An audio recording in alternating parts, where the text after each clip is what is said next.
check out purposelyhere.com, where you will find my self-published book. Purposelyhere.com also has exclusive merchandise for men, women, and kids. Purposelyhere.com is also available on your mobile devices. Stay tuned and enjoy the video. What is up, YouTube? It is Demetria Beckham, and I am back here with another video to share with you all.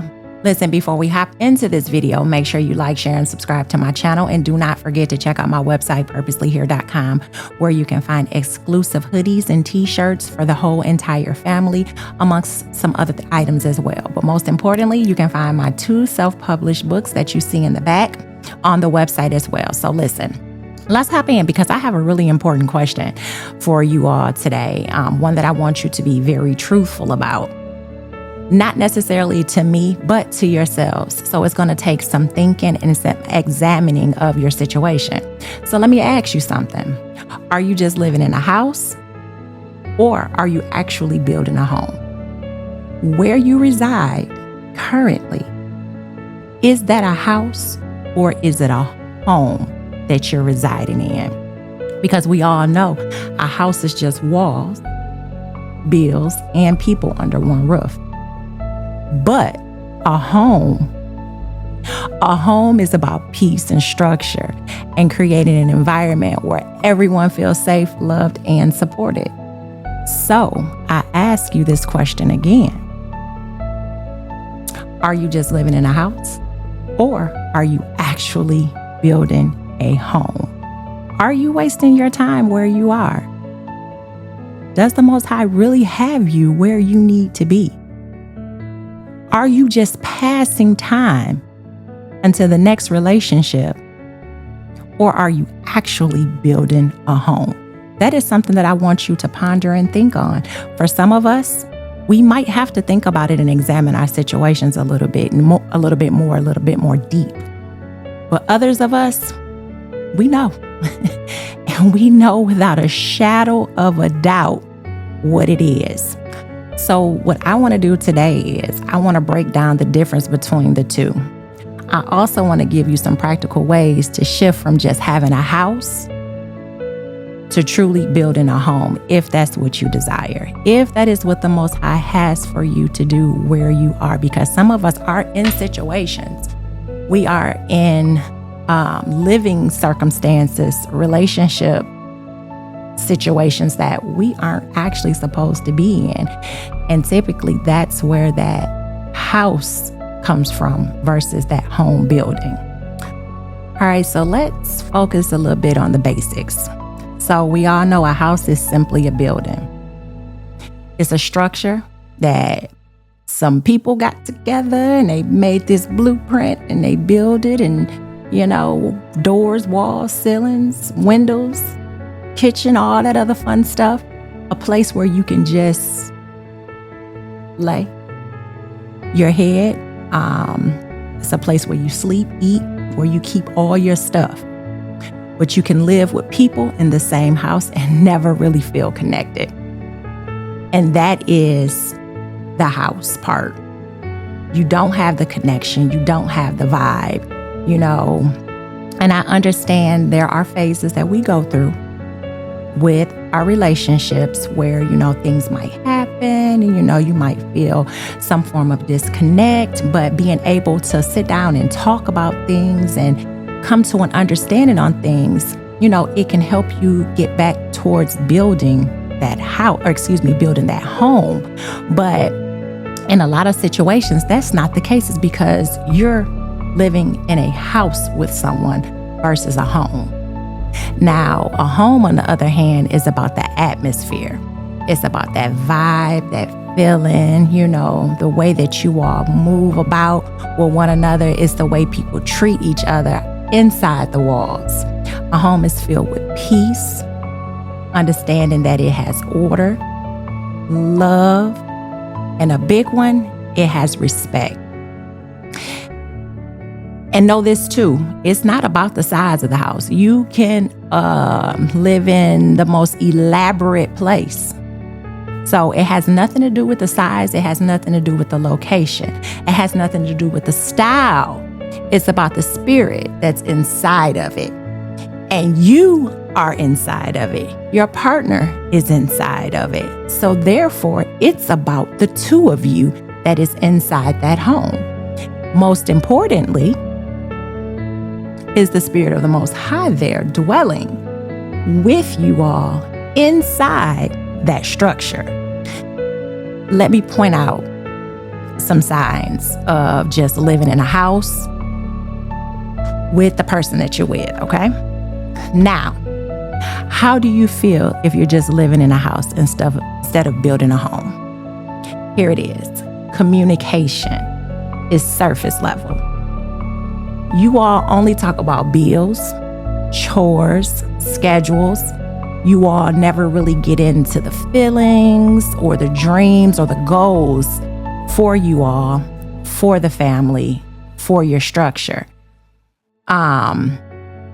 Maybe at one time you all did. I don't know. But when that is not something that's ongoing, when it's something that isn't real, that's a way of knowing, if it actually is a house or a home. And in that scenario, it's a house. There's also no structure.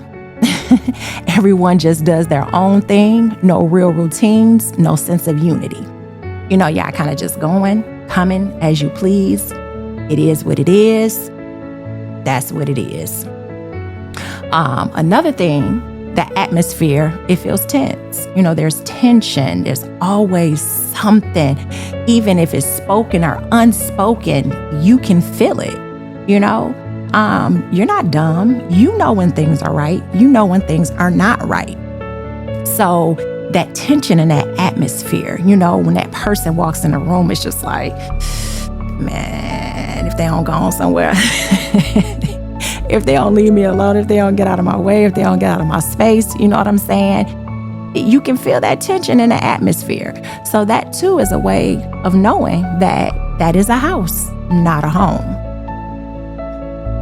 And just being honest, if you feel like you're just surviving from day to day, that's usually a sign you're in a house, not a home. We should never be in survival mode when we're in our place of peace and comfort when we're in a home. But yeah, when you're in that house, you're going to always feel like it's survival mode. Every day, I'm here and I'm just surviving. And so while we've spoke on being in a house, what it's like to be in a house, signs that you're in a house, let's shift our focus and let's look at what it means to build a home, what it is to be in a home, what it actually means to be building the home versus just being in a house and surviving. First, it means to create peace. Peace has to be there. Don't get me wrong. There's going to be moments where there's going to be disagreements. There's going to be maybe an argument, something pops off. It's natural amongst people. You have different personalities, you have different moods. One person might not be feeling something today, whereas the other person might be overly engaged and they just don't really feel like it. Then it might come off that the person has attitude, You get into it, boom. I get it. There's various other reasons why, you might bump heads. But overall, there's peace in that scenario. There's peace in that home. That doesn't mean everything is going to be perfect. It's not, I promise you. But it means you're intentional about not letting negativity dominate the atmosphere. You're very intentional. You're always looking for ways to create peace in that environment and not stir up uproar. So that for sure is the first way of recognizing if you're in a home or if you're building a home. And the second thing is about structure. Everything has to be structured. Everything needs to be decent and in order. That's where the blessings come from, of the Most High, things being decently done and in order. There needs to be clear roles. The responsibilities need to be there. Routines as well. When everyone knows what's expected, less chaos, and more flow. You know your place, I know my place, I stay in my place, you stay in your place. I adhere to my roles, you adhere to your roles. I understand my responsibilities and routines, you understand your responsibilities and routines. And together we come together and make it work, make it gel. We actually don't have to make it work. It will naturally flow. That way, it'll be less chaos. So, take an examination of that. The structure of the home also defines, or the structure of where you live, I should say, also defines if it is a house or if it is a home. And the third thing is a home has love and respect. People feel heard. We always want to know that we are heard. The things that we're saying is being taken into consideration. We are valued and safe. This is a big one, to feel like yourself. If you have to be anything but who you are, where you are, that is not a home. You should always feel like when I go home, I can let my hair down. I can be me. I can feel safe in this space to just be me. The world has judged me. This person has judged me. This person has looked at me funny. I should not have to come home and not feel like there too. I cannot be myself. So, you want to feel heard. The value has to be there. And it also has to be a safe space to be yourself. And this is the fourth thing. A real home encourages growth. Rather spiritually, emotionally, or mentally, a real home will encourage growth. You will see something within that next person is because of that connection, and you will motivate their growth. They should be there to motivate your growth. If whomever you're with, if they can't and aren't willing to help you to grow, encourage you to grow, be your biggest cheerleader, it's not a home. It's not. It's a space that pushes people forward, not holds them back. If that person cannot be there to give you and you can't do the same, it's going to hold you back. And that is not a space that you need to be in. I am just being honest. And I know much of what I said, it is hitting many of you all upside the head. But hey, this is what it is.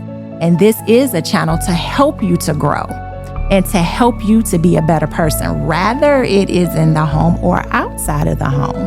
Rather it's just dealing with you all by yourself, or how you just deal with everything else around you. But I know it is coming down like a sledgehammer for some of you all.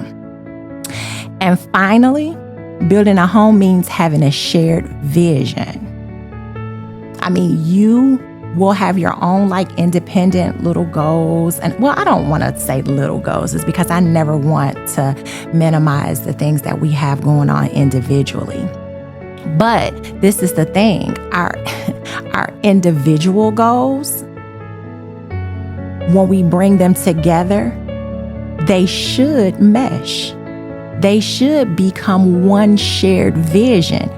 What I have going on and what you have going on, together, it should be explosive.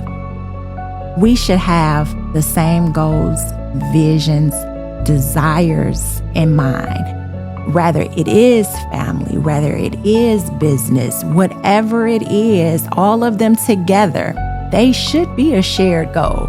You're just not living side by side. That is a roommate. That's a roommate. Y'all sharing bills or whatever else the case may be. That's a roommate. You're moving towards something greater together. Okay? This person off doing their thing, this person off doing their thing, and both things, they just don't seem to come together to create a shared goal. And that is essential, and also in knowing if it's a home or if it's a house. And that, what I just explained, is a home. Let's Let's think about practical ways to build a home. Now let's get practical. How do you start building a home? For those of you that want to know, for those of you that are invested, here it is. You want to create the routines. Even simple things like family dinner or weekly check-ins can bring unity. Communicate openly.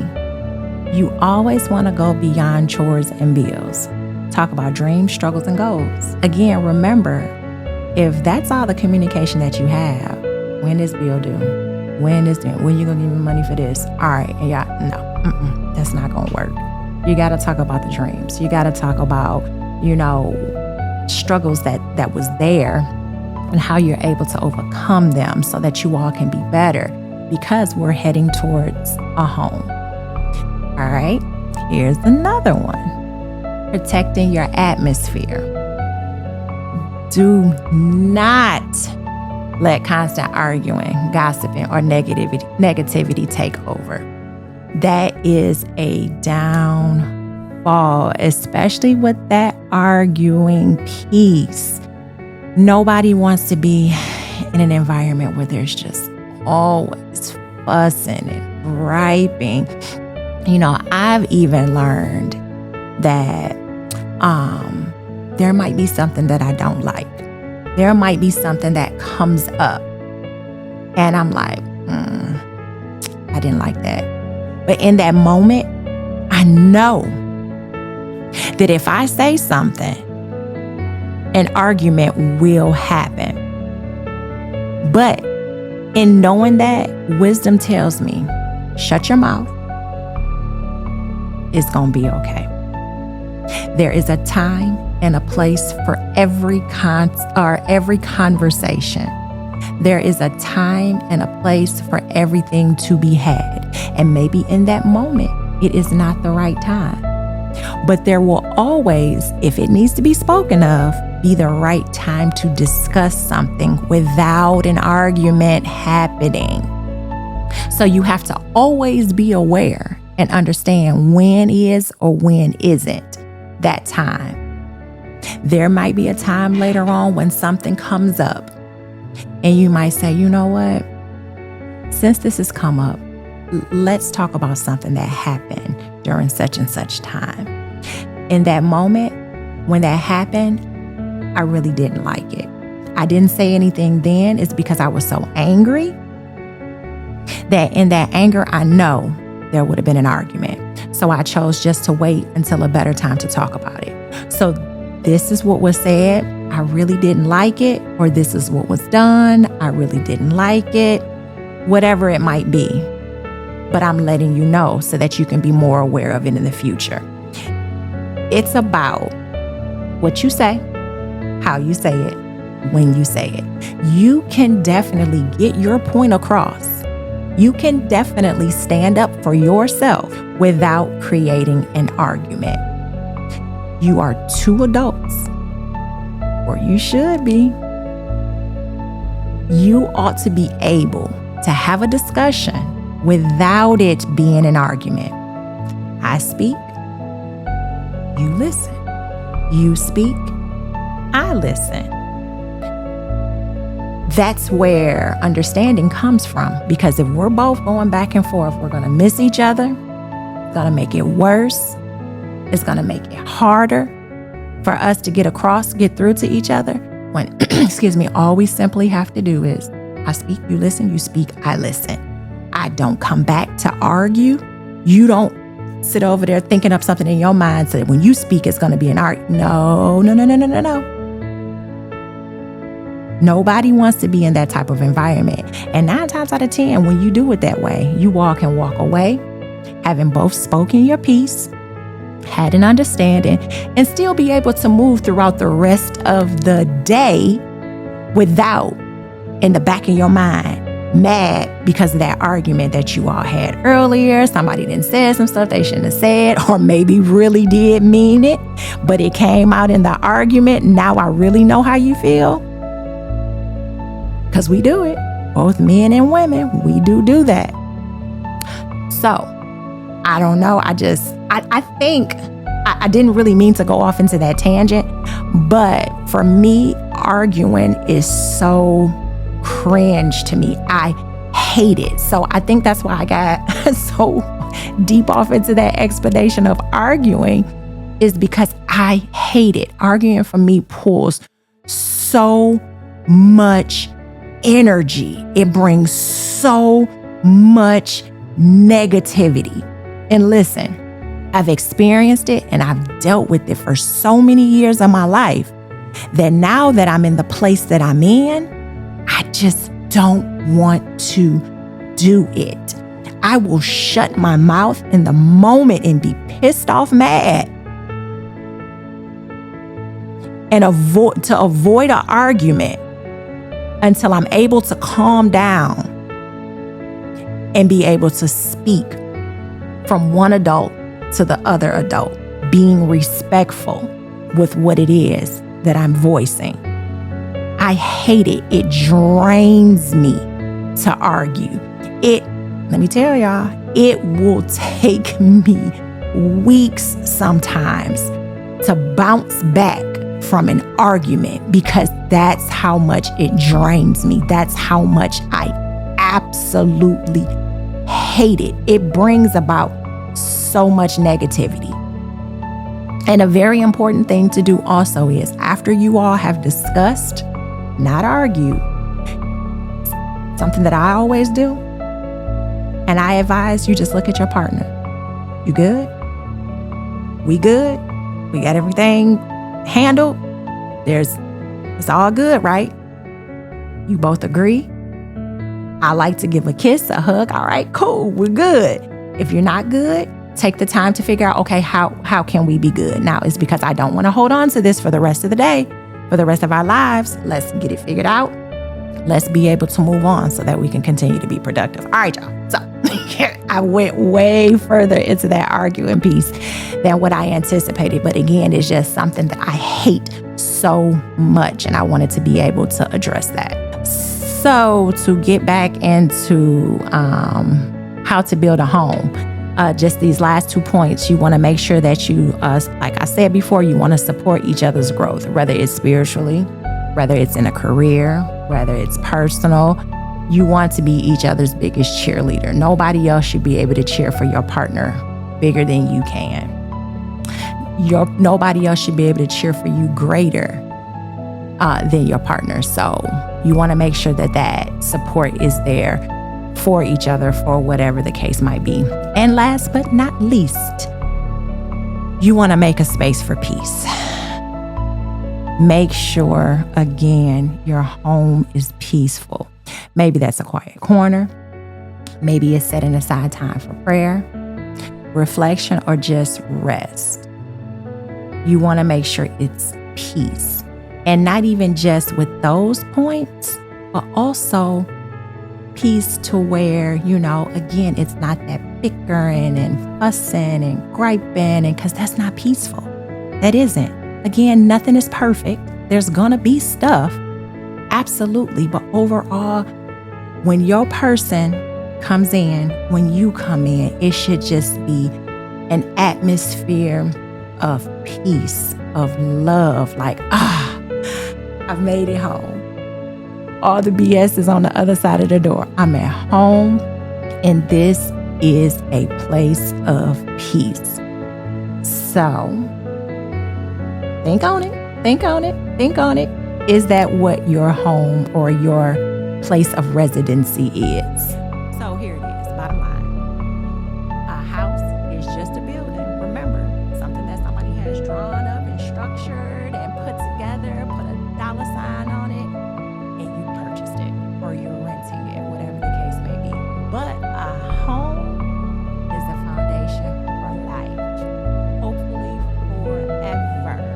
So the real question is, are you just living in a house? Or are you actively building a home? I would love to hear your thoughts in the comments.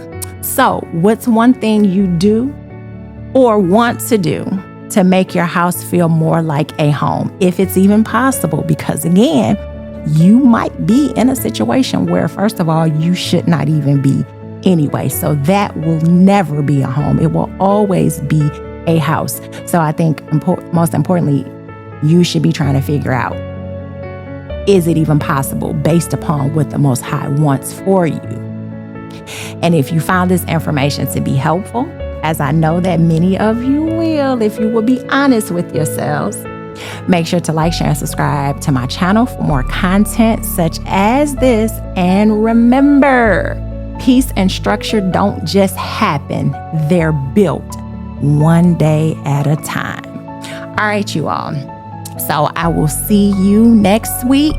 You all be safe and peace.